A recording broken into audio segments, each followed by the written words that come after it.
Mr. Joe Iconis. Thank you for joining us. How are you? I'm so well. I'm excited to be here. Awesome. So, like, your show here has become like a tradition by now. So, how do you keep it fresh every year? I think that we keep the show fresh every year by new cast members. There's always exciting new people who join our Christmas family. There's always new characters. There are characters that are specific to this Christmas show that have appeared year after year, in addition to characters that we all know and love, like Santa Claus or Frosty. And so it's the kind of thing where there's always some new, strange thing that pops up. To keep it fresh and keep it alive. We've never done the same show twice. Right. Awesome. So, like, with a family that keeps getting larger every year, how do you keep track when it's time to write letters to Santa? It's very difficult. There's too many of them. None of their schedules combine. But we try our best. There's lots of Excel spreadsheets that have to go into the Santa letter writing campaigns for the family. Right. And nothing says Christmas like an Excel spreadsheet, right? Oh my goodness, yeah. It's the most festive thing. I mean, it's green, so. Right.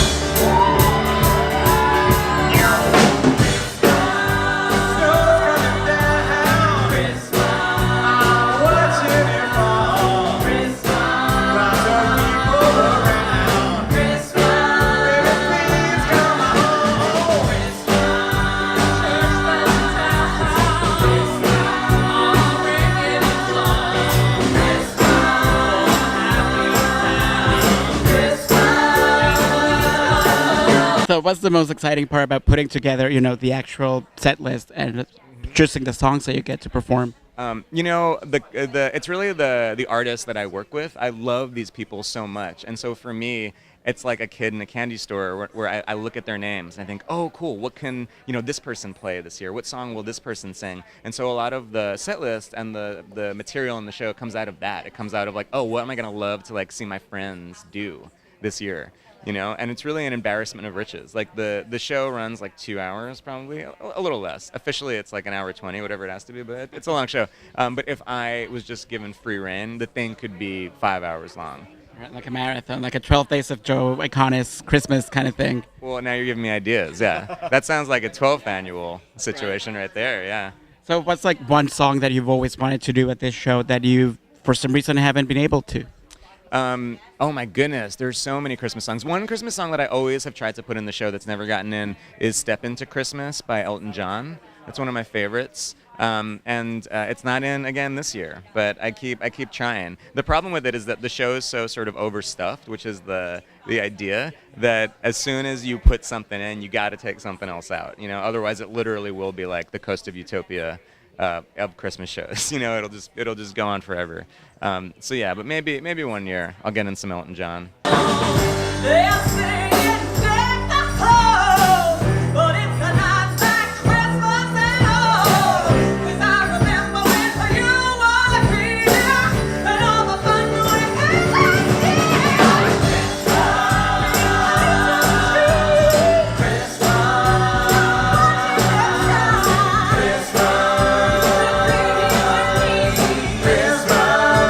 You've mentioned before that how much you love Stephen Sondheim. So what is like the most Christmassy Stephen Sondheim musical for you?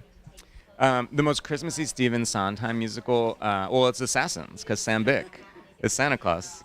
Yeah, no, I mean, of course, that's definitely it. But if I was just going by general vibe, probably, there's something, this probably says a lot about me, but there's something Christmassy about Sweeney Todd to me. Just like the idea of being in a pie shop, and there's something kind of charming about the horror of it all. Right. So, yeah. I mean, you can always go for fruitcake, I guess, rather than, people pies, right? Yeah. Or some mashup of fruitcake and people pies. Sounds delicious to me. So what treats do you usually go for during the holidays? Are you like an eggnog kind of person? I don't think anyone's a fruitcake kind of person, right? No. And I like fruitcake because I root for the underdog, and I like to celebrate misfits, and fruitcake is definitely the misfit dessert of the holiday season. So I have affection for it, but I don't particularly like to eat it myself.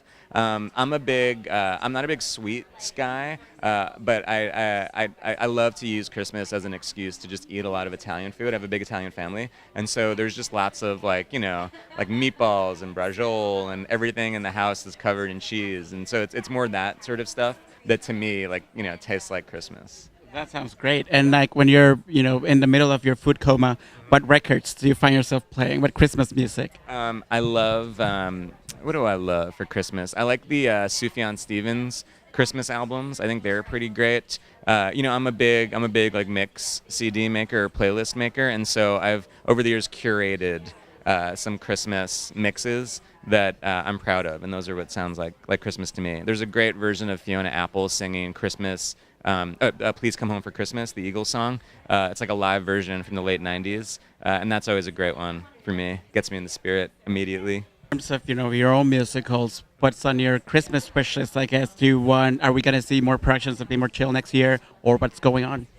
Yeah, I mean, Be More Chill is definitely at the top of my Christmas wish list this year. We're certainly actively trying to see how we continue its life, and so hopefully that means that it'll end up on a stage sometime in the near future. That's definitely the hope and the intent and the dream. So. How did the music video contest go? Like, did you get some like amazing entries? We got so many amazing entries. Yeah, the fan outpouring of love for the show has just been incredible. It's been insane, and the art that's been created by fans in regards to the show it's my favorite thing. There's so many people, even not even part of the contest, doing covers of the songs and making these animations and just painting characters inspired by the show. It's my favorite thing in the whole world. So it's really incredible. Awesome. Thank you for joining us, Joe, and happy holidays. Happy holidays to you too. Thank you.